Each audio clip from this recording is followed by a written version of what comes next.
back to my channel, Bake Cuisine!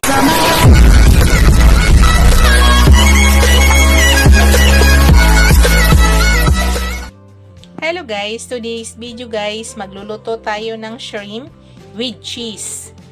Dalawang klaseng cheese ang gagamitin ko guys. Ayan, mozzarella cheese at saka melt cheese. Yan po guys, yung mozzarella at saka ito yung melt cheese. So gagamit tayo guys ng butter. Tapos gagamit tayo ng garlic and onion. Tapos yan po yung ating bida, yan yung ating shrimp. So unang gawin ko guys, ibabad ko muna saglit sa ground black pepper at saka konting salt. So pakita ko yan sa inyo guys. So tara guys, ibabad muna natin yan sa salt and black pepper bago tayo mag-start pagluto. Yan guys, ibabad natin sa saglit ito. I-marinate natin sa salt. Konting salt lang guys ha.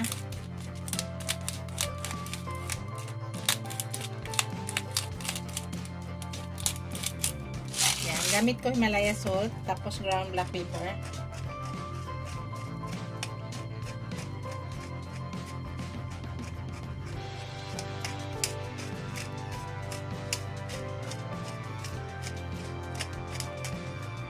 Tapos mix lang natin.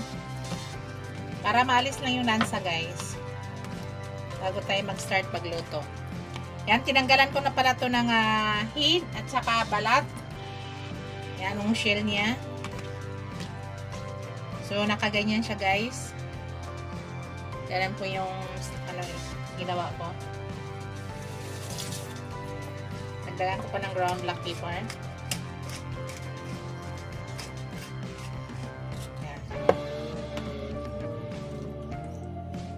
Tapos, lilipat tayo dito. Mag-start na tayo.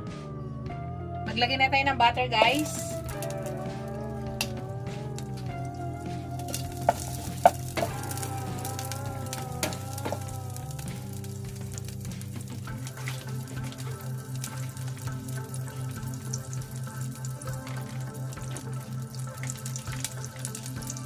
Napakadali lang na recipe ito, guys. So, ilagay na natin yung ating onion.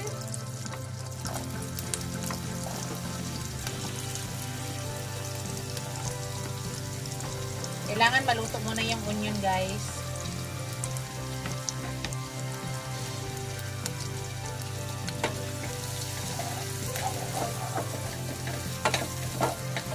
So dahil konti lang dito tayo magluto, konti lang yung ating shrimp.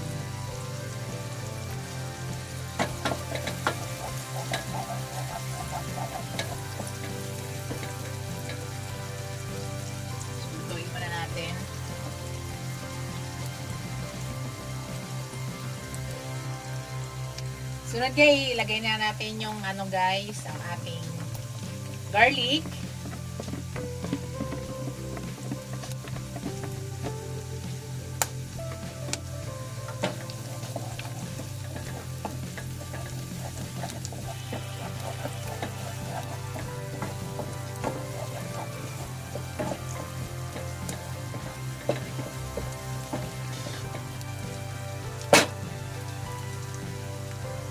Kailangan lutuin muna natin saglit yung ating garlic.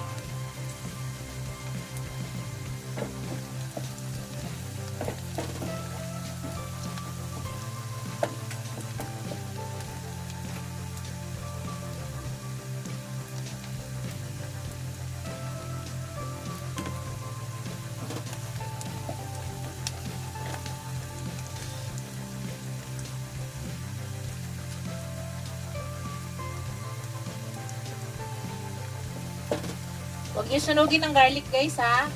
Pag naamoy nyo na yung aroma ng garlic, tama na yan. Kailangan lang umamoy lang din para nakakadagdag ng tanggal din sa lansa ng ating shrimp. Lagay ko na aking shrimp guys. Ito ay nilagyan na natin ng paninta, di ba? So hindi na tayo maglagay ng ibang paninta. Maglagay lang ako ng parsley flakes para pangdagdag aroma. Yan, maglagay ako ng parsley flakes guys. So So, optional lang to guys. Nasa inyo. Kung wala kayo, okay lang.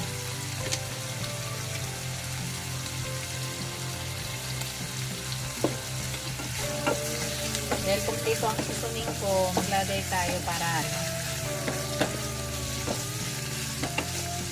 So, lutuin lang muna natin yung shrimp guys. Yan. Takpan lang natin guys para maluto. So, hayaan lang muna natin. Pakita ko sa inyo maya-maya. I-mix natin guys.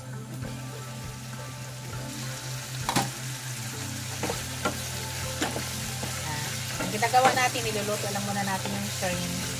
So, iwasan natin yung pag halo-halo ng dahan-dahan, iwasan natin yung madurog yung shrimp.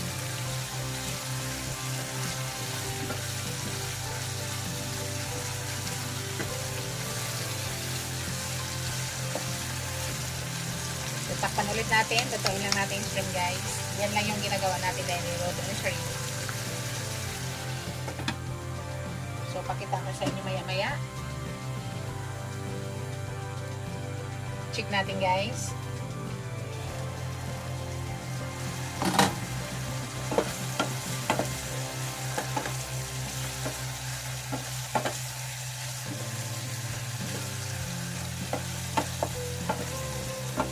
Gusto ko guys, ayaw ko na overcook din yung ating shrimp. Kailangan tama lang siya nga naluto.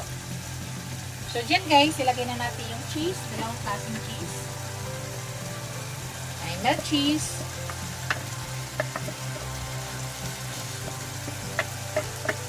Kainaan lang natin apoy. Tapos yung mozzarella cheese.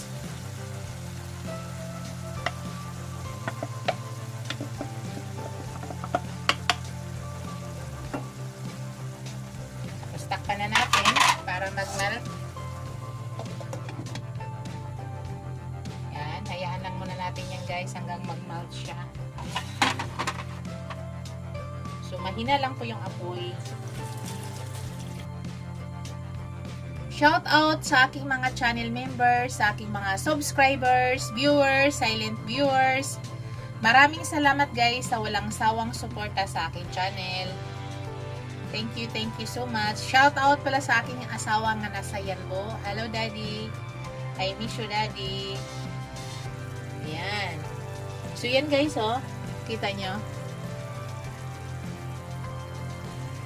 Yan. I-zoom in ko sa inyo guys ha. Para makita talaga nyo. Yan guys. Tinay. Nilapit ko yung cam. Yan.